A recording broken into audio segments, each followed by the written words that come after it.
Hi friends, അപ്പോൾ നമ്മൾ കഴിഞ്ഞ വീഡിയോയിൽ UGC നെറ്റ് ജൂൺ 2024 എക്സാമിൻ്റെ ഇൻഫർമേഷൻ ബുള്ളറ്റിൻ വളരെ കൃത്യമായിട്ട് മനസ്സിലാക്കി. അതിൽ നമ്മുടെ കാറ്റഗറി 1, കാറ്റഗറി 2, കാറ്റഗറി 3 ആ കാര്യങ്ങൾ നമ്മൾ മനസ്സിലാക്കി. നമ്മൾ ഇതുവരെ 2019 സിലബസ് മാറിയത് മുതൽ NDA പരീക്ഷ ഏറ്റെടുത്തത് മുതൽ നമ്മുടെ പരീക്ഷയുടെ മോഡ് എന്ന് പറയുന്നത് CBT ആയിരുന്നു, കമ്പ്യൂട്ടർ ബേസ്ഡ് ടെസ്റ്റ് ആയിരുന്നു. വളരെ ഇമ്പോർട്ടന്റ് ആയിട്ടുള്ള ഒരു കാര്യം ഈ നമ്മൾ കഴിഞ്ഞ വീഡിയോയിൽ വിട്ടുപോയിട്ടുണ്ട്. ആ കാര്യം നമുക്ക് പരിശോധിക്കാം. നമുക്ക് എക്സാമിനേഷന്റെ ഡേറ്റ് വന്നിരിക്കുന്നത് ജൂൺ 16 മാത്രമാണ്. ജൂൺ 16 മുതൽ ഇന്ന ഡേറ്റ് വരെ കൊടുത്തിട്ടില്ല. അതിനർത്ഥം നമ്മുടെ പരീക്ഷയുടെ മോഡ് OMR ആയതുകൊണ്ട് തന്നെ പരീക്ഷാ സെന്ററുകൾ ഓരോ ജില്ലയിലും ഒരുപാട് ക്രമീകരിച്ചിട്ടുണ്ടാവും. കേരളത്തിനും പുറത്തും ഒക്കെ നമുക്ക് സെന്ററുകൾ ഉണ്ടാവും. മാക്സിമം നമ്മൾ കൊടുത്ത സെന്ററുകൾ തന്നെ നമുക്ക് ലഭിക്കും. കാരണം CBT അല്ല, അതുകൊണ്ട് തന്നെ എത്ര കോളേജുകളിൽ വേണമെങ്കിലും ഇവർക്ക് സെന്ററുകൾ അറേഞ്ച് ചെയ്യാവുന്നതാണ്. അതുകൊണ്ട് ഒറ്റ ദിവസമായിരിക്കും പരീക്ഷ, ഒറ്റ ദിവസം 2 ഷിഫ്റ്റുകളിലായിരിക്കും പരീക്ഷ ഉണ്ടാവുക എന്നുള്ളതാണ് ഇതിൽ നിന്ന് മനസ്സിലാക്കാൻ സാധിക്കുന്നത്. ഷിഫ്റ്റ് 1 നേരത്തെ പറഞ്ഞതുപോലെ തന്നെ 9 to 12, ഷിഫ്റ്റ് 2 3 to 6 ആയിരിക്കും. അപ്പൊ ഇതിന്റെ വിവരങ്ങളൊക്കെ തന്നെ നമുക്ക് അഡ്മിറ്റ് കാർഡിലാണ് ലഭിക്കുക. നിങ്ങളുടെ സബ്ജക്ട് ഏതാണോ ആ സബ്ജക്റ്റിന്റെ ഷിഫ്റ്റ് ഏതാണ് എന്നുള്ളത് കൃത്യമായിട്ട് നിങ്ങൾക്ക് അഡ്മിറ്റ് കാർഡിൽ ലഭിക്കും. ഇതിൽ മനസ്സിലാക്കാനുള്ളത് പരീക്ഷ ഒരു ദിവസം മാത്രമാണ് എന്നുള്ളതാണ്. അത് വലിയൊരു ചേഞ്ചാണ്. ഒരുപാട് ചേഞ്ചുകൾ ഈ ഒരു പരീക്ഷയിൽ വന്നിട്ടുണ്ട്. നമ്മുടെ ഒരു സ്കോർ ആഡ് ചെയ്തു, പിന്നെ അതുപോലെ തന്നെ CBTയിൽ നിന്ന് OMRലേക്ക് മാറ്റി. OMRലേക്ക് മാറ്റുന്ന സമയത്ത് നമുക്ക് ഒരേപോലെ ഗുണവും ദോഷങ്ങളും ഉണ്ട്. OMRലേക്ക് മാറ്റുമ്പോൾ നമുക്ക് കൃത്യമായിട്ട് വായിച്ച് മനസ്സിലാക്കി ഉത്തരങ്ങൾ എഴുതാൻ സാധിക്കും എന്നത് മാത്രമാണ് നമുക്കൊരു ബെനിഫിറ്റ് ആയിട്ട് വരുന്നത്. മറ്റു പല കാര്യങ്ങളും നമുക്ക് ചെയ്യാൻ സാധിക്കില്ല എന്നുള്ളതും. പക്ഷെ കറക്റ്റായിട്ട് പറഞ്ഞ് CBTയുടേതായ ഒരു ഗുണം നമുക്ക് OMRൽ കിട്ടില്ല. നമ്മൾ നേരത്തെ പറഞ്ഞ പോലെ തന്നെ നാഷണൽ എഡ്യൂക്കേഷൻ പോളിസി വരുന്നുണ്ട്, എല്ലാം ഡിജിറ്റൽ ആക്കുന്ന എന്നുള്ള രീതിയിൽ വന്നിട്ട് വീണ്ടും നമ്മൾ പഴയതിലേക്ക് മടങ്ങി പോവുകയാണ് ചെയ്യുന്നത്. അതൊരു ശുഭകരമായിട്ടുള്ള ലക്ഷണമല്ല. സോ OMR ആയ നമ്മൾ പരീക്ഷ അപ്ലൈ ചെയ്ത് കഴിഞ്ഞാൽ പരീക്ഷ എഴുതിയേ പറ്റത്തുള്ളൂ. അതാണ് ഒരു കാര്യം പറയാനുള്ളത്. അപ്പൊ ഈ കാര്യം ഒന്ന് ഓർത്തു പോകുക. കഴിഞ്ഞ വീഡിയോയിൽ നമ്മൾ ഈ കാര്യം പറയാൻ വിട്ടുപോയിട്ടുണ്ടായിരുന്നു. സോ ഈ കാര്യം ഒന്ന് മനസ്സിലാക്കി. കഴിഞ്ഞ വീഡിയോയിൽ നമ്മൾ ആ കാര്യങ്ങളൊക്കെ മനസ്സിലാക്കി. എന്തെങ്കിലും സംശയം നിങ്ങൾക്കുണ്ടെങ്കിൽ ആ വീഡിയോയുടെ കമന്റ് ബോക്സിൽ നിങ്ങൾക്ക് കമന്റ് ചെയ്യാവുന്നതാണ്. അപ്പൊ ഈ ഒരു വീഡിയോയിൽ നമ്മൾ എങ്ങനെയാണ് ആപ്ലിക്കേഷൻ ഫില്ല് ചെയ്യേണ്ടത് അത് സ്റ്റെപ്പ് ബൈ സ്റ്റെപ്പ് നമ്മൾ പരിശോധിക്കുകയാണ്. നമ്മൾ ആപ്ലിക്കേഷൻ വിൻഡോ ഓപ്പൺ ചെയ്യാനായിട്ട് UGC നെറ്റ് 2024 രജിസ്ട്രേഷൻ ലോഗിൻ എന്നുള്ള ഭാഗത്ത് ക്ലിക്ക് ചെയ്യുക. അങ്ങനെ ക്ലിക്ക് ചെയ്യുമ്പോൾ ലെഫ്റ്റ് സൈഡിലായിട്ട് ന്യൂ കാൻഡിഡേറ്റ് രജിസ്റ്റർ ഹിയർ എന്ന് കാണാൻ സാധിക്കും. അവിടെ ക്ലിക്ക് ചെയ്യാം. അവിടെ ക്ലിക്ക് ചെയ്ത് കഴിഞ്ഞാൽ നമുക്ക് പുതിയൊരു പേജ് ലഭിക്കും. അവിടെ ആദ്യ ഭാഗത്ത് തന്നെ നമുക്ക് ഇൻഫർമേഷൻ ബുള്ളറ്റിൻ, നമ്മൾ ഇന്നലെ പരിശോധിച്ച ഇൻഫർമേഷൻ ബുള്ളറ്റിൻ ഡൗൺലോഡ് ചെയ്യാനുള്ള ഒരു ഓപ്ഷൻ ഉണ്ട്. അത് നിങ്ങൾക്ക് ഡൗൺലോഡ് ചെയ്യാം, PDF ആയിട്ട് നിങ്ങൾക്ക് ലഭിക്കും. നിങ്ങളത് ഡൗൺലോഡ് ചെയ്ത് കാര്യങ്ങൾ വായിച്ച് മനസ്സിലാക്കുന്നത് വളരെ നല്ല കാര്യമാണ്. ഇവിടെ കൃത്യമായിട്ട് പരീക്ഷയുടെ ഫീ പറയുന്നുണ്ട്. ജനറൽ കാറ്റഗറി 1150, OBC NCL 600 രൂപ, ഷെഡ്യൂൾഡ് കാസ്റ്റ് ഷെഡ്യൂൾഡ് ട്രൈബ് 325 രൂപ, തേർഡ് ജനറൽ 325 രൂപ കൃത്യമായിട്ട് പറഞ്ഞിട്ടുണ്ട്. അപ്പോൾ ഇതിൽ ബ്രീഫ് ആയിട്ടുള്ള കാര്യങ്ങൾ, നമ്മൾ ഇന്നലെ വീഡിയോയിൽ പറഞ്ഞ ബ്രീഫ് ആയിട്ടുള്ള കാര്യങ്ങളൊക്കെ തന്നെ ഇവിടെ കൊടുത്തിട്ടുണ്ട്. നമ്മുടെ ഫോട്ടോയുടെ സൈസ്, നമ്മുടെ സിഗ്നേച്ചറിന്റെ സൈസ്, അതൊക്കെ തന്നെ കൃത്യമായിട്ട് കൊടുത്തിട്ടുണ്ട്. ഇവിടെ നമ്മൾ മനസ്സിലാക്കേണ്ട പ്രധാനപ്പെട്ട കാര്യം, നമ്മൾ രജിസ്ട്രേഷൻ ചെയ്യുന്ന സമയത്ത് നമുക്ക് നമ്മുടെ മെയിൽ ID അതുപോലെ തന്നെ മൊബൈൽ നമ്പർ കൊടുക്കണം. മെയിൽ ID മൊബൈൽ നമ്പർ കൃത്യമായിട്ട് കൊടുക്കാൻ ശ്രമിക്കുക. നിങ്ങൾ പുറത്തുനിന്നൊക്കെ അപേക്ഷ അയക്കുമ്പോൾ പല മെയിൽ ID യൂസ് ചെയ്ത് കാണാറുണ്ട്. അതിനൊന്നും അനുവദിക്കരുത്. നിങ്ങളുടെ മെയിൽ ID തന്നെ കൃത്യമായിട്ട് കൊടുക്കുക. അതുപോലെ തന്നെ പാസ്വേഡ് ക്രിയേറ്റ് ചെയ്യുന്ന സമയത്ത് വളരെ കൃത്യമായിട്ട് ശ്രദ്ധിക്കുക. പാസ്വേഡ് 8 ക്യാരക്ടർ, 8 to 13 വരെ ക്യാരക്ടർ ഉണ്ടായിരിക്കണം. ഒരു അപ്പർ ലെറ്റർ ഉണ്ടായിരിക്കണം, ഒരു സ്മോൾ ലെറ്റർ ഉണ്ടായിരിക്കണം, ഒരു സ്പെഷ്യൽ ക്യാരക്ടർ ഉണ്ടായിരിക്കണം. എന്നതിന് ശേഷം അവിടെ ഡിക്ലെയർ ചെയ്യുക. ക്വിക്ക് ടു പ്രൊസീഡ് എന്നുള്ള ഭാഗത്ത് ക്ലിക്ക് ചെയ്യാം. അങ്ങനെ ക്ലിക്ക് ചെയ്ത് കഴിഞ്ഞാൽ നിങ്ങൾക്ക് പുതിയൊരു പേജ് ലഭിക്കും. അവിടെ കൃത്യമായിട്ട് പറഞ്ഞിട്ടുണ്ട് നിങ്ങളുടെ ആധാറുമായിട്ട് നിങ്ങളുടെ വിവരങ്ങൾ ലിങ്ക് ചെയ്യാം. Dear candidate, kindly use your Aadhaar identity proof. നിങ്ങളുടെ ആധാർ കാർഡ് ഉപയോഗിക്കുക. നിങ്ങളുടെ അച്ഛന്റെയോ അല്ലെങ്കിൽ റിലേറ്റീവിന്റെയോ ആധാർ കാർഡ് ഉപയോഗിക്കരുത്. To create login as your Aadhaar identity proof, will be used for verification, authentication purpose in the different stage of exam. എക്സാമിന്റെ പല ഘട്ടങ്ങളിൽ നിങ്ങളുടെ വെരിഫിക്കേഷൻ ആയിട്ട് ആധാർ കാർഡ് യൂസ് ചെയ്യാം. യാതൊരു കാരണവശാലും മറ്റുള്ളവരത് ഉപയോഗിക്കാൻ പാടില്ല. അങ്ങനെ ഉപയോഗിച്ചു കഴിഞ്ഞാൽ നിങ്ങളുടെ റിസൾട്ട് ക്യാൻസൽ ചെയ്യുകയും നിങ്ങളെ ഒഴിവാക്കുകയും ചെയ്യും എന്ന് കൃത്യമായിട്ട് പറഞ്ഞിട്ടുണ്ട്. ആധാർ കാർഡ് സെലക്ട് എല്ലാവർക്കും ആധാർ കാർഡ് ആയിരിക്കും കൂടുതൽ ഉചിതമായിട്ട് വരുന്നത്. അപ്പൊ നമ്മൾ ആധാർ കാർഡ് സെലക്ട് ചെയ്യുക. കാരണം ആധാർ കാർഡ് സെലക്ട് ചെയ്ത് കഴിഞ്ഞാൽ നമുക്ക് പരീക്ഷയുടെ വിവിധ ഘട്ടങ്ങളിൽ നമ്മുടെ പ്രൂഫായിട്ട് അത് ഉപയോഗിക്കാൻ സാധിക്കും എന്നുള്ളതാണ്. ആധാറിൽ നമ്മുടെ പല വിവരങ്ങളും ഉണ്ട്. അതുകൊണ്ട് തന്നെ നിങ്ങൾക്ക് അതിന് കൺസേൺഡ് ആവശ്യമുണ്ട്, നിങ്ങളുടെ കൺസേൺഡ് ആവശ്യമുണ്ട്. അതുകൊണ്ട് അത് ടിക്ക് ചെയ്യുക. എന്നതിന് ശേഷം ആധാർ കാർഡ് നമ്പർ കൊടുക്കുക. ആധാർ കാർഡ് നമ്പർ കൊടുത്തതിന് ശേഷം ജനറേറ്റ് OTP എന്നുള്ള ഭാഗത്ത് ക്ലിക്ക് ചെയ്യാം. ശ്രദ്ധിക്കേണ്ട മറ്റൊരു പ്രധാനപ്പെട്ട കാര്യം, ജനറേറ്റ് OTP എന്നുള്ള ഭാഗത്ത് ക്ലിക്ക് ചെയ്യുമ്പോൾ നിങ്ങൾക്ക് ഒരു പക്ഷേ സെർവർ ബിസി കാരണം എറർ സംഭവിച്ചേക്കാം. നമ്മൾ മനസ്സിലാക്കേണ്ട പ്രധാനപ്പെട്ട ഒരു കാര്യം എന്ന് പറയുന്നത്, ആപ്ലിക്കേഷൻ ക്ഷണിച്ചു കഴിഞ്ഞ് ഒരു 1-2 ദിവസങ്ങൾ, ആദ്യത്തെ 1-2 ദിവസം സെർവർ ബിസി ആയിരിക്കും. എല്ലാവരും കൂടെ ഒരുമിച്ച് ആപ്ലിക്കേഷൻ അയക്കാൻ ശ്രമിക്കും. അവസാനത്തെ ഒരു 3-4 ദിവസങ്ങൾ അതും റഷ് ആയിരിക്കും. അതുകൊണ്ട് അതിനിടയിലുള്ള ദിവസങ്ങൾ അപേക്ഷ അയക്കാൻ ശ്രമിക്കുക. ഇവിടെ ഇപ്പോൾ ജനറേറ്റ് OTP എന്ന് കൊടുക്കുന്ന ഭാഗത്ത് ആദ്യം അത് എറർ ആയിട്ടാണ് കാണിച്ചത്. അതുകൊണ്ടാണ് അങ്ങനെ പറയുന്നത്. പലരും അപേക്ഷ അയക്കുന്നുണ്ടാവും. നമ്മൾ ഏർലി മോർണിംഗിലാണ് ഇങ്ങനെ ഒരു ആപ്ലിക്കേഷൻ പ്രോസസ്സ് നമ്മൾ ട്രൈ ചെയ്യുന്നത്. എന്നിട്ട് പോലും നമുക്ക് സെർവർ ബിസി എന്നുള്ള റിസൾട്ടാണ് വരുന്നത്. അപ്പോൾ നമ്മുടെ OTP സെൻഡ് ആയിട്ടുണ്ട്. ഇനി നമ്മൾ OTP ടൈപ്പ് ചെയ്ത് അത് വാലിഡേറ്റ് ചെയ്യാം. അവിടെ നമുക്ക് വന്നിരിക്കുന്ന OTP ടൈപ്പ് ചെയ്ത് കൊടുക്കുക. അപ്പോൾ നമ്മുടെ OTP ഒന്നും നമ്മൾ അത് അവിടെ അടിച്ചു കൊടുത്തു കഴിഞ്ഞാൽ നമ്മുടെ വിവരങ്ങൾ ഇവിടെ വരും. ആധാർ കാർഡിലുള്ള നമ്മൾ ഇതിൽ ഫില്ല് ചെയ്യേണ്ട വിവരങ്ങൾ ഓട്ടോമാറ്റിക് ആയിട്ട് നമുക്ക് ഇവിടെ വരും. ബാക്കിയുള്ള കാര്യങ്ങൾ മാത്രമാണ് നമ്മൾ ഫില്ല് ചെയ്ത് കൊടുക്കേണ്ടത്. നമ്മുടെ പേര്, നമ്മുടെ ഡേറ്റ് ഓഫ് ബർത്ത്, നമ്മുടെ ജെൻഡർ അത് കൃത്യമായിട്ട് നമുക്കിവിടെ ലഭിക്കും. പിന്നെ നമ്മുടെ മറ്റു വിവരങ്ങൾ, അച്ഛൻ്റെ പേര്, അമ്മയുടെ പേര് അത് കൃത്യമായിട്ട് അടിച്ചു കൊടുക്കുക. ഇമെയിൽ അഡ്രസ്സ് കൊടുക്കുന്ന സമയത്ത് നമ്മൾ വളരെയധികം ശ്രദ്ധിക്കണം. വളരെ ഇമ്പോർട്ടൻ്റ് ആയിട്ടുള്ള ഒരു കാര്യമാണ്. മെയിൽ ID നമ്മൾ തെറ്റാതെ കൊടുക്കേണ്ടതുണ്ട്. മെയിലിലേക്കാണ് നമുക്ക് ഒരുപാട് കാര്യങ്ങൾ എൻ്റെ കയ്യിൽ നിന്ന് വരുന്നത്. അതുകൊണ്ട് മെയിൽ ID വളരെ കൃത്യമായിട്ട് തന്നെ കൊടുക്കാൻ ശ്രമിക്കുക. നമ്മൾ നേരത്തെ പറഞ്ഞ പോലെ തന്നെ നമ്മുടെ ജെൻഡർ അവിടെ ഓട്ടോമാറ്റിക്കായിട്ട് വന്നിട്ടുണ്ടാവും. ഇനി നമ്മൾ മൊബൈൽ ഫോൺ നമ്പർ വളരെ കൃത്യമായിട്ട് അടിച്ചു കൊടുക്കുക.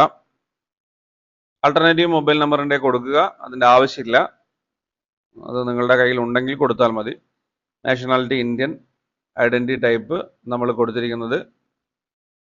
നമുക്കിവിടെ ഡ്രൈവിംഗ് ലൈസൻസ് ഒന്നും പറഞ്ഞിട്ടില്ല. ഇനി അതർ വാലിഡ് ഐഡന്റിറ്റി വിത്ത് ഫോട്ടോഗ്രാഫ് എന്ന് പറഞ്ഞിട്ടുണ്ട്. അവിടെ നമുക്ക് ഡ്രൈവിംഗ് ലൈസൻസ് കൊടുക്കാവുന്നതാണ്. അവിടെ നമ്മൾ ഐഡന്റിഫിക്കേഷൻ നമ്പർ കൊടുക്കുക. നമ്മളുടെ ഡ്രൈവിംഗ് ലൈസൻസിന്റെ നമ്പറാണ് കൊടുക്കുന്നത്. നിങ്ങൾക്ക് ഏത് വേണമെങ്കിലും സെലക്ട് ചെയ്യാം. അവിടെ വന്നിട്ടുണ്ട്. റേഷൻ കാർഡ് നമ്പർ സെലക്ട് ചെയ്യാം. അതുപോലെ തന്നെ ബാങ്ക് അക്കൗണ്ട് നമ്പർ കൊടുക്കാം. അതുപോലെ പാസ്പോർട്ടിൻ്റെത് കൊടുക്കാം. അതുപോലെ പാൻ കാർഡ് ഉണ്ടെങ്കിൽ അത് കൊടുക്കാം. മിക്ക ആളുകൾക്കും പാൻ കാർഡ് ഉണ്ടാവും, അത് കൊടുക്കാം.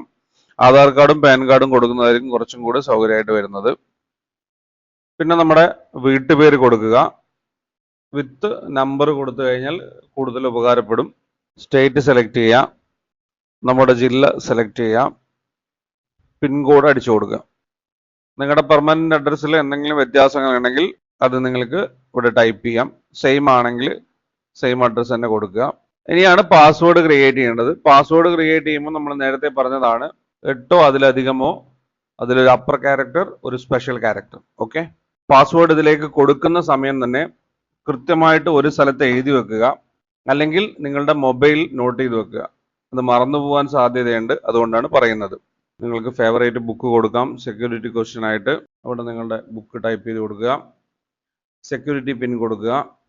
സബ്മിറ്റ് കൊടുക്കുക. അപ്പോൾ നിങ്ങൾക്ക് നിങ്ങൾ കൊടുത്ത വിവരങ്ങൾ ശരിയാണോ എന്ന് പരിശോധിക്കാൻ നിങ്ങൾക്ക് ഈ ഒരു പേജ് വായിച്ച് നോക്കി കൃത്യമല്ലെങ്കിൽ വീണ്ടും എഡിറ്റ് ചെയ്ത് ആ തെറ്റുകൾ തിരുത്താനുള്ള ഓപ്ഷൻ ഇപ്പം തന്നെ ഉണ്ട്. നിങ്ങളുടെ പേര്, നിങ്ങളുടെ അച്ഛൻ്റെ പേര്, മദർ നെയിം, നിങ്ങളുടെ gender, date of birth, mobile number, email address, ഇത്രയും കാര്യങ്ങൾ കൃത്യമാണെന്ന് ഉറപ്പുവരുത്തുക. അവിടെ ടിക്ക് ഇടുക. ഡിക്ലറേഷൻ കൊടുക്കുക. സബ്മിറ്റ് ആൻഡ് സെൻഡ് OTP എന്ന് കൊടുക്കുക. യെസ് കൊടുക്കുക. മെയിൽ ID നമുക്ക് OTP വരും. മെയിൽ ID ഓപ്പൺ ചെയ്യാം. അവിടെ കൃത്യമായിട്ട് OTP വന്നിട്ടുണ്ടാവും. സെക്യൂരിറ്റി പിൻ അടിക്കുക. നിങ്ങൾ ഏതെങ്കിലും രീതിയിൽ മെയിൽ ID തെറ്റായിട്ടാണ് കൊടുത്തതെങ്കിൽ OTP വരാൻ സാധ്യതയില്ല. അപ്പോൾ നമ്മുടെ ആപ്ലിക്കേഷൻ അയച്ചതിന് ശേഷം നിങ്ങളുടെ ആപ്ലിക്കേഷൻ നമ്പർ ഇമെയിൽ അഡ്രസ്സിലേക്ക് സെൻഡ് ചെയ്തിട്ടുണ്ടാവും. ആ ആപ്ലിക്കേഷൻ നമ്പർ നിങ്ങൾ നോട്ട് ചെയ്യുക. നിങ്ങളുടെ രജിസ്ട്രേഷൻ പൂർത്തിയായി. ഇനി നമ്മൾക്ക് അപ്ലിക്കേഷൻ പ്രോസസ് ആണ് പൂർത്തിയാക്കേണ്ടത്. അപ്പൊ അതിനായിട്ട് ഈ നമ്പർ നിങ്ങളുടെ മെയിലിലേക്ക് വന്നിട്ടുണ്ടോ നോക്കുക. മെയിലിലേക്ക് നമുക്ക് രജിസ്ട്രേഷൻ നമ്പർ വന്നിട്ടുണ്ട്. ഇനി ആ രജിസ്ട്രേഷൻ നമ്പർ ഉപയോഗിച്ചുകൊണ്ടാണ് അപ്ലിക്കേഷൻ പൂർത്തിയാക്കേണ്ടത്. നിങ്ങൾ ഓക്കെ അടിക്കുക.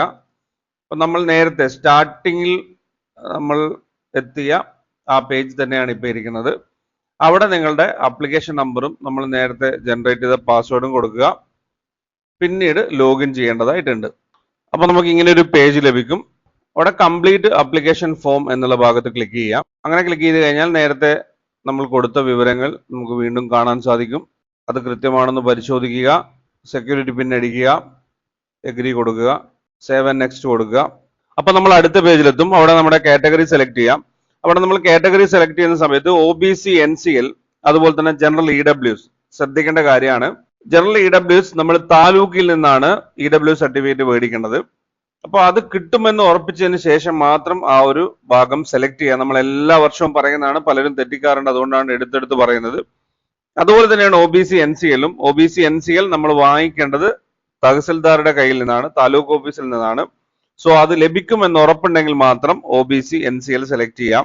നിങ്ങളുടെ സ്റ്റേറ്റ് സെലക്ട് ചെയ്യാം. ഡയബറ്റിക് ആണോ എന്ന് ചോദിക്കുന്നുണ്ട്. ആണെങ്കിൽ ആണ് എന്ന് കൊടുക്കുക. NFOBCക്ക് നിങ്ങൾ അപ്ലൈ ചെയ്യുന്നുണ്ടോ എന്ന് ചോദിക്കുന്നുണ്ട്. അത് യെസ് കൊടുക്കുക. നിങ്ങൾ 35 വയസ്സിൽ, അതായത് നിങ്ങൾ OBC കാറ്റഗറി ആണ്, 35 വയസ്സിൽ കുറവാണെങ്കിൽ തീർച്ചയായിട്ടും നിങ്ങൾ NFOBC എന്നുള്ള ഭാഗത്ത് യെസ് കൊടുക്കുക. നിങ്ങളുടെ നമ്മൾ നേരത്തെ കൊടുത്ത ഐഡന്റിഫിക്കേഷൻ നമ്പർ അവിടെ വരും. PWD ആണോ എന്ന് ചോദിക്കുന്നുണ്ട്. അത് യെസ് ആണെങ്കിൽ അതിന്റെ ശതമാനം കൃത്യമായിട്ട് കൊടുക്കുക. ആനുവൽ ഇൻകം ചോദിക്കുന്നുണ്ട്. അത് സെലക്ട് ചെയ്യാം. അപ്പൊ നമ്മൾ കൃത്യമായിട്ട് സേവ് ചെയ്തിട്ടുണ്ട്. അപ്പൊ ഇനിയാണ് നമ്മൾ പുതുതായി വന്നിരിക്കുന്ന ഒരു കാര്യം. ഈ ഒരു കാര്യം ഇതുവരെ ആപ്ലിക്കേഷനിൽ ഇല്ല. നമ്മൾ 4 ഇയർ ഗ്രാജുവേറ്റ് ഡിഗ്രി ആണോ അല്ലെങ്കിൽ മാസ്റ്റേഴ്സ് ഡിഗ്രി ആണോ എന്ന് ചോദിക്കുന്നുണ്ട്. അപ്പോൾ നമ്മൾ ഏതാണെന്നുള്ളത് ഇവിടെ സെലക്ട് ചെയ്ത് കൊടുക്കുക. മാസ്റ്റേഴ്സ് ഡിഗ്രി ആണെങ്കിൽ അത് സെലക്ട് ചെയ്യുന്ന സമയത്ത് അതുമായി ബന്ധപ്പെട്ട ഓപ്ഷൻ നമുക്ക് ലഭിക്കും. അപ്പിയറിംഗ് ആണെങ്കിൽ അപ്പിയറിംഗ് എന്ന് കൊടുക്കുക. വർഷം കൊടുക്കുക. പാസിംഗ് ഇയർ ആണ് കൊടുക്കേണ്ടത്. അത് മാക്സിമം 2025 തന്നെ കൊടുക്കുക. ഇനി നമ്മുടെ കോഴ്സ് ഏതാണോ അത് കൊടുക്കുക. Whether in final year result weighted ആണോ എന്ന് ചോദിക്കുന്നുണ്ട്. എവിടെ നിന്നാണ് എക്സാമിനേഷൻ ക്വാളിഫൈ ചെയ്തതെന്ന് ചോദിക്കുന്നുണ്ട്. ക്വാളിഫൈയിങ് സ്റ്റേറ്റ് ചോദിക്കുന്നുണ്ട്. അപ്പോൾ നിങ്ങളുടെ യൂണിവേഴ്സിറ്റി സ്ഥിതി ചെയ്യുന്ന സ്റ്റേറ്റ്, നിങ്ങൾ ഏത് യൂണിവേഴ്സിറ്റിയിൽ നിന്നാണോ PG എടുത്തത് അല്ലെങ്കിൽ PG ചെയ്തുകൊണ്ടിരിക്കുന്നത്, ആ യൂണിവേഴ്സിറ്റി സ്ഥിതി ചെയ്യുന്ന സ്റ്റേറ്റ് ആണ് ഇവിടെ സെലക്ട് ചെയ്യേണ്ടത്. അല്ലെങ്കിൽ നമുക്ക് ഇവിടെ യൂണിവേഴ്സിറ്റിയുടെ പേര് ലഭിക്കില്ല എന്നുള്ളത് നിങ്ങൾ ഓർത്തു വെക്കുക. നിങ്ങൾ PG ചെയ്യുന്നത് ഡിസ്റ്റൻസ് ആയിട്ടാണോ അല്ലയോ എന്നുള്ളതൊന്നും ഇവിടെ വിഷയമല്ല. ആ കാര്യങ്ങൾ കൃത്യമായിട്ട് കൊടുക്കുക. നിങ്ങൾ PG ചെയ്യുന്നതാണോ, PG കഴിഞ്ഞവരാണോ എന്നുള്ള കാര്യങ്ങളൊക്കെ കൃത്യമായിട്ട് കൊടുക്കുക. അതാണ് ആദ്യം ചെയ്യേണ്ടത്. എന്നതിന് ശേഷം സേവ് ആൻഡ് നെക്സ്റ്റ് കൊടുക്കുക. അടുത്ത് PhD റിലേറ്റഡ് ആയിട്ടുള്ള കാര്യമാണ്. PhD ചെയ്യുന്നവരാണെങ്കിൽ അത് കൊടുക്കുക. അല്ലാത്തവരാണെങ്കിൽ നോ കൊടുക്കുക. സ്പെസിഫിക്കേഷൻ എന്തെങ്കിലും ഉണ്ടെങ്കിൽ അത് കൊടുക്കുക, അല്ലെങ്കിൽ നോ കൊടുക്കുക.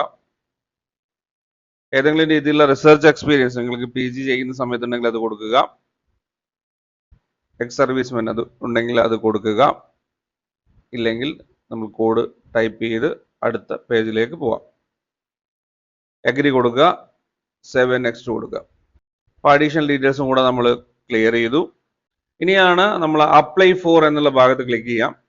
അസിസ്റ്റന്റ് പ്രൊഫസർ എന്നുള്ള ഭാഗത്ത് ക്ലിക്ക് ചെയ്യുന്ന സമയത്ത് PhD ഓട്ടോമാറ്റിക്കലായിട്ട് സെലക്ട് ആവുന്നുണ്ട്. JRF ഏജ് ലിമിറ്റ് ഉള്ളത് കൊണ്ട് തന്നെ അത് സെലക്ട് ആവുന്നില്ല എന്നുള്ളതും കാണാൻ സാധിക്കും. സബ്ജക്റ്റ് കോഡ് ചോദിക്കുന്നുണ്ട്. കൊമേഴ്സിന്റെ കോഡ് 8 ആണ്. ക്വസ്റ്റ്യൻ പേപ്പർ മീഡിയം ചോദിക്കുന്നുണ്ട്. ഇംഗ്ലീഷ് ആണ് കൊടുക്കേണ്ടത്, ഹിന്ദി കൊടുത്തു പോകരുത്. ആ കാര്യം നിങ്ങൾ ഓർത്തു വെക്കുക. നമുക്കെല്ലാം എക്സാം സെന്ററും ഒരേ സ്റ്റേറ്റിൽ തന്നെയാണ് വേണ്ടത്. അപ്പോൾ അതുകൊണ്ട് തന്നെ 4 കോളവും നമ്മൾ കേരള സെലക്ട് ചെയ്യാം. അതിനുശേഷം സിറ്റി നിങ്ങളുടെ ഡിസ്ട്രിക്ട് കൊടുക്കുക ഫസ്റ്റ് ഓപ്ഷൻ ആയിട്ട്. രണ്ടാമത് നിങ്ങളുടെ തൊട്ടടുത്തുള്ള ഡിസ്ട്രിക്ട് കൊടുക്കുക. മൂന്നാമതായിട്ട് നിങ്ങൾക്ക് ഏതാണോ അടുത്തത് അത് കൊടുക്കുക. നിങ്ങളുടെ ഫാദറിന്റെ വിദ്യാഭ്യാസ യോഗ്യത കൊടുക്കുക. ഒക്യുപ്പേഷൻ കൊടുക്കുക. മദറിന്റെ വിദ്യാഭ്യാസ യോഗ്യത കൊടുക്കുക. എഗ്രി കൊടുക്കുക. കൊടുത്ത വിവരങ്ങൾ കറക്റ്റ് ആണെന്ന് നോക്കുക. സേവ് ആൻഡ് നെക്സ്റ്റ് കൊടുക്കുക. അപ്പോൾ ആ കാര്യം നമ്മൾ കറക്റ്റ് ആയിട്ട് കൊടുത്തിട്ടുണ്ട്. ഇനിയാണ് നമ്മൾ ഫോട്ടോ സിഗ്നേച്ചർ അപ്ലോഡ് ചെയ്യണം. ഫോട്ടോയുടെ കാര്യമെന്ന് പറയുന്നത് JPG ഫോർമാറ്റിലായിരിക്കണം. മാക്സിമം സൈസ് 200 KB ആയിരിക്കണം. അതുപോലെ തന്നെ സിഗ്നേച്ചർ അതിൻ്റെയും സൈസ് എന്ന് പറയുന്നത് മാക്സിമം 30 KB ആയിരിക്കണം. അപ്പൊ ഇനി നമ്മൾ ഫോട്ടോ അപ്ലോഡ് ചെയ്ത് കഴിഞ്ഞാൽ, ഫോട്ടോ അപ്ലോഡ് ചെയ്തു, നമ്മുടെ സിഗ്നേച്ചർ കറക്റ്റ് സൈസിൽ അപ്ലോഡ് ചെയ്തു, PWD കാൻഡിഡേറ്റിന് അവരുടെ ഡോക്യുമെന്റ് അപ്ലോഡ് ചെയ്യേണ്ടതായിട്ട് ഒരു ഓപ്ഷൻ വന്നിട്ടുണ്ട്. ഇത് NDA തന്നെ കൊടുത്ത ഡമ്മി ഫോർമാറ്റിലാണ് ഇത് കണ്ടിരിക്കുന്നത്. നമ്മൾ PWD കാൻഡിഡേറ്റിന്റെ അല്ല ആപ്ലിക്കേഷൻ ഫില്ല് ചെയ്ത്, അതുകൊണ്ട് അത് കാര്യം മനസ്സിലായിട്ടില്ല. PWD കാൻഡിഡേറ്റിന് ഡോക്യുമെന്റ് അപ്ലോഡ് ചെയ്യണമെങ്കിൽ, അങ്ങനെ ആരെങ്കിലും അപ്ലൈ ചെയ്യുന്നുണ്ടെങ്കിൽ ആ കാര്യം ഒന്ന് കമന്റ് ചെയ്യുക, അത് മറ്റുള്ളവർക്ക് കൂടെ ഉപകാരപ്പെടും. അപ്പൊ നിങ്ങൾ ആ കാര്യം മറക്കാതെ കമന്റ് ചെയ്യണം. PWD കാൻഡിഡേറ്റ്സ് ആരെങ്കിലും ആപ്ലിക്കേഷൻ അയക്കുന്നുണ്ട്, അവരോട് ഡോക്യുമെന്റ് ചോദിച്ചിട്ടുണ്ടെങ്കിൽ ആ കാര്യം ഒന്ന് കമന്റ് ചെയ്യണം, അത് മറ്റുള്ളവർക്ക് ഉപകാരപ്പെടും എന്നുള്ളതാണ്. അപ്പൊ ഫോട്ടോ അപ്ലോഡ് ചെയ്ത് കഴിഞ്ഞാൽ നമ്മുടെ മൊബൈൽ ഫോൺ വെരിഫിക്കേഷൻ വരും, നമ്മൾ മൊബൈലിലേക്ക് OTP വരും, മൊബൈൽ നമ്പർ കൃത്യമായിട്ട് കൊടുക്കുക, OTP കൊടുക്കുക, വെരിഫൈ OTP കൊടുക്കുക, അത്രയും കാര്യങ്ങളാണ് ഇത് ചെയ്യാനുള്ളത്. അതിനുശേഷം നമുക്ക് ഓരോ കാര്യങ്ങളും, നമ്മുടെ പേര്, നമ്മൾ കൊടുത്ത മുഴുവൻ വിവരങ്ങളും ചെക്ക് ചെയ്യാനുള്ള ഓപ്ഷൻ വരും. അത് എല്ലാം തന്നെ കൃത്യമായിട്ട് ചെക്ക് ചെയ്യാം. മാക്സിമം നിങ്ങൾ മറ്റു സ്ഥലങ്ങളിൽ പോയി അപേക്ഷിക്കുന്നതിന് പകരം നിങ്ങൾ തന്നെ അപേക്ഷിക്കാം. നമുക്ക് വളരെ ഈസി ആയിട്ട് അപേക്ഷിക്കാൻ സാധിക്കും. അതിനു വേണ്ടിയിട്ടാണ് ഈ കാര്യങ്ങളൊക്കെ പറയുന്നത്. നിങ്ങൾക്ക് യാതൊരു കൺഫ്യൂഷൻ ഇതിന്റെ കൂടെ ഉണ്ടാകാൻ പാടില്ല. പലരും നമ്മൾ ഈ ഒരു കാര്യം പറഞ്ഞുകൊണ്ട് വിളിക്കുന്നതാണ്, അതുകൊണ്ട് തന്നെ കൺഫ്യൂഷൻസ് ഉണ്ടാകാൻ പാടില്ല എന്നുള്ളതാണ്. അപ്പൊ അതൊക്കെ തന്നെ കൃത്യമായിട്ട് ചെക്ക് ചെയ്ത് നമ്മൾ ഫീ പേയ്മെന്റിലേക്ക് പോകാം. അപ്പൊ ഫീ പേയ്മെന്റിൽ വരുന്ന സമയത്ത് നമ്മൾ ഏതാണോ നമ്മുടെ കാറ്റഗറി, ആ കാറ്റഗറിക്ക് അനുസരിച്ച് ഫീ അടക്കുക. ഫീ വന്നു കഴിഞ്ഞാൽ നമ്മൾ വീണ്ടും ഡാഷ്ബോർഡിലേക്ക് വരും. ഫീ കംപ്ലീറ്റ് ആയി എന്നുള്ള ഒരു മെസ്സേജ് നമുക്ക് ലഭിക്കും, പ്രോസസ് സക്സസ് എന്നുള്ള മെസ്സേജ് ലഭിക്കും. പിന്നീട് നമുക്ക് കൺഫർമേഷൻ പേജ് അപ്ലോഡ് ചെയ്യാൻ സാധിക്കും. ഇത്രയും കാര്യങ്ങൾ മാത്രമാണ് ആപ്ലിക്കേഷനിൽ വരുന്നത്. വേറെ യാതൊരു വിധത്തിലുള്ള ഡോക്യുമെന്റ് നമ്മൾ അപ്ലോഡ് ചെയ്യേണ്ടതില്ല. PWD കാൻഡിഡേറ്റിന്റെ കാര്യത്തിൽ മാത്രമാണ് നമുക്കൊരു സംശയം ഉള്ളത്. അത് ഡെമോയിൽ അവരങ്ങനെ കൊടുത്തിട്ടുണ്ട്. സോ അത് ആർക്കെങ്കിലും ചോദിച്ചിട്ടുണ്ടെങ്കിൽ, PWD കാൻഡിഡേറ്റിന് ആർക്കെങ്കിലും അത് ചോദിച്ചിട്ടുണ്ടെങ്കിൽ ആ കാര്യം നിങ്ങൾ കമന്റ് ചെയ്യാം. അപ്പൊ ഇത്രയും കാര്യങ്ങളാണ് ആപ്ലിക്കേഷനിൽ പറയാനുള്ളത്. ഓരോ കാര്യങ്ങളും വളരെ വിശദമായിട്ട് നമ്മൾ ചർച്ച ചെയ്തിട്ടുണ്ട്. അപ്പൊ നിങ്ങളുടെ അഭിപ്രായങ്ങളും നിർദ്ദേശങ്ങളും സംശയങ്ങളും കമന്റായി രേഖപ്പെടുത്തുക. ഇതുപോലെ നിങ്ങൾക്ക് ഉപകാരപ്രദമായിട്ടുള്ള മറ്റൊരു വിഷയവുമായി നമുക്ക് അടുത്ത വീഡിയോയിൽ കാണാം. Thank you for watching. Keep studying. Stay safe.